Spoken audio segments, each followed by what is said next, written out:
semuanya. Kita lanjut materi kita nak, inverse fungsi kosinus. Nah, minggu yang lalu sudah Bapak kasih inverse fungsi sinus ya, kamu sudah paham.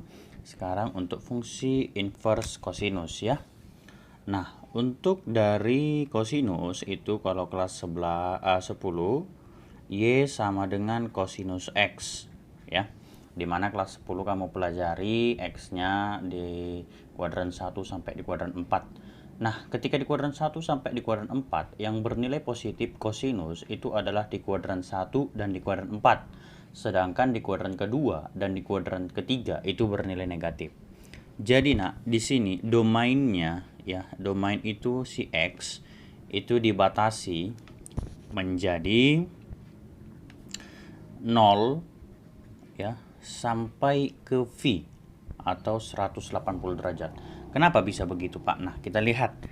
Misalkan kalau kosinus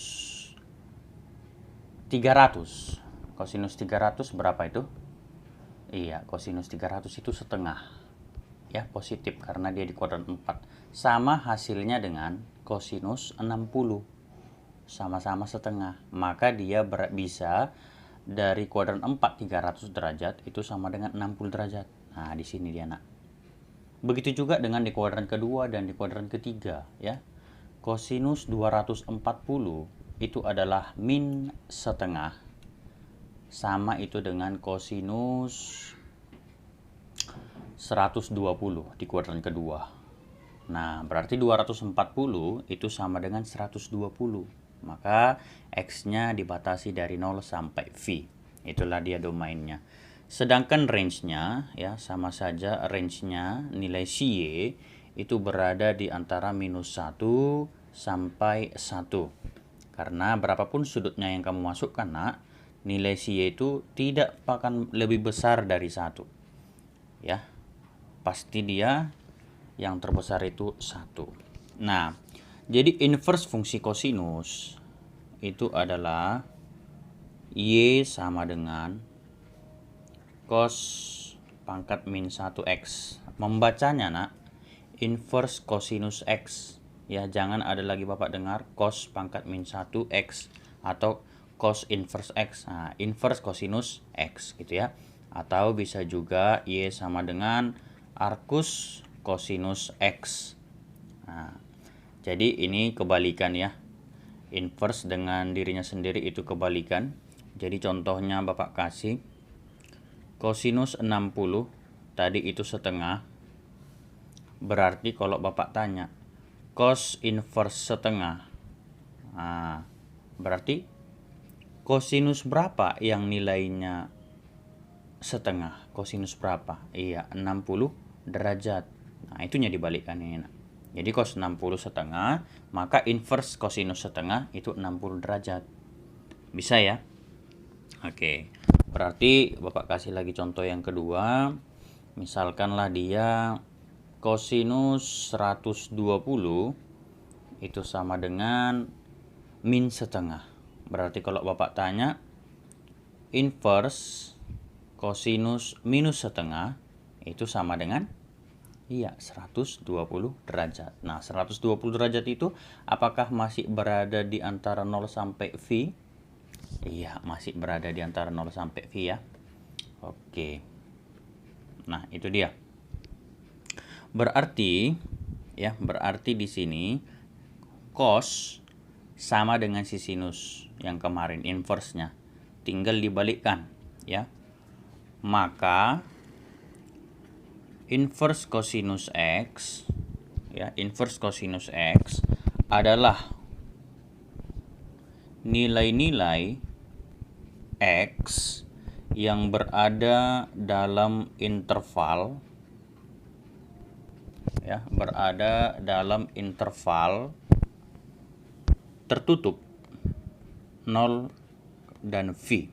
Nah, artinya interval tertutup ikut nolnya dan ikut V-nya. Nah, itu dia ya. Jadi kosinus inverse X adalah nilai dalam interval 0 dan V. Oke. Si inverse kosinus ini juga memiliki fungsi komposisi nak ya. Jadi seperti sinus, kalau dia cos dikomposisikan terhadap inverse-nya, ya, dikomposisikan terhadap inverse-nya itu sama dengan X sendiri. Cuman X-nya ini kosinus berapa yang paling besar tadi Bapak bilang? Iya, untuk setiap nilai X berada di antara interval minus 1 sampai 1. Nah, sedangkan kalau inverse kosinus kita komposisikan terhadap si kosinus, ya, maka hasilnya ini nanti adalah sudut, ya, sudut untuk setiap nilai X yang berada di antara 0 sampai 2V. Nah, contohnya bagaimana? Bapak kasih ya. Kosinus 60 itu adalah setengah. Yang tadi kan. Lalu kalau Bapak kasih inverse kosinus setengah itu sama dengan 60 derajat. Nah, sekarang kita komposisikan. Cos dikomposisikan terhadap inverse-nya. Cos, ya, inverse cos X, atau Bapak kasihlah di sini setengah, ya.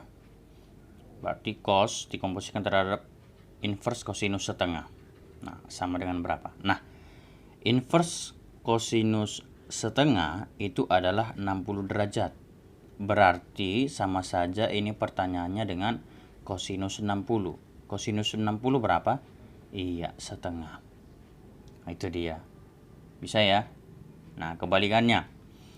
Kalau inverse kosinus kita komposisikan dengan kosinus 60 derajat, berarti itu sama dengan, nah, kosinus 60 berapa? Setengah. Berarti ini setengah. Berarti inverse kosinus setengah berapa? Nah, kosinus berapa yang nilainya setengah? 60 derajat. Nah, gitu dia.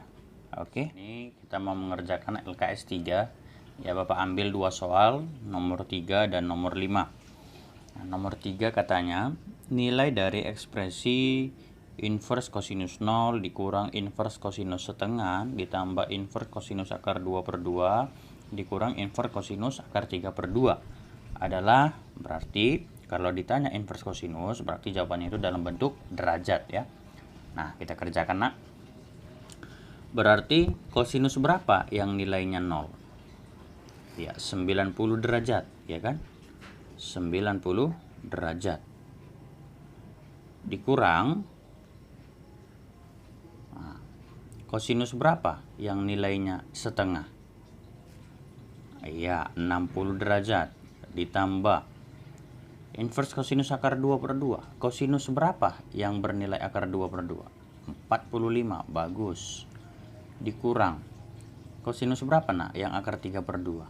30 derajat. Oke. Nah, gitu aja. Berarti tinggal menyelesaikan. 90 kurang 60, 30. Mati dengan 30 ini, ya. Berarti jawabannya adalah 45 derajat. Atau kalau dalam bentuk V, itu adalah V/4. Oke, maka jawabannya iya, option E.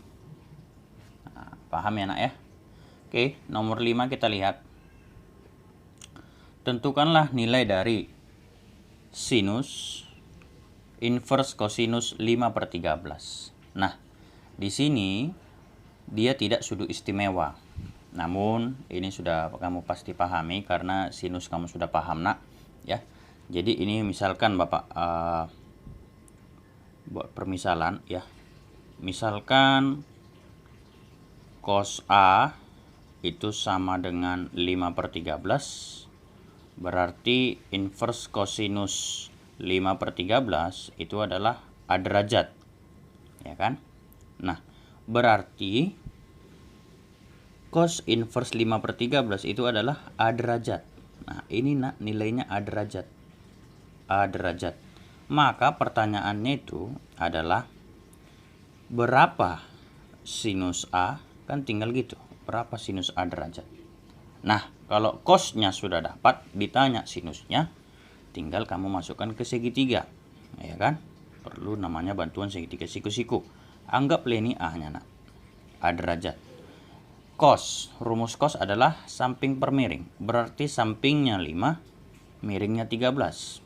Pitagoras, berarti sisi depan miring kuadrat kurang samping kuadrat. 13 kuadrat kurang 5 kuadrat itu adalah akar 144, 12. Nah, berarti sisi depannya 12. Maka sinus A, sin demi, depan per miring. Berarti 12 per 13. Maka jawaban kita adalah option A.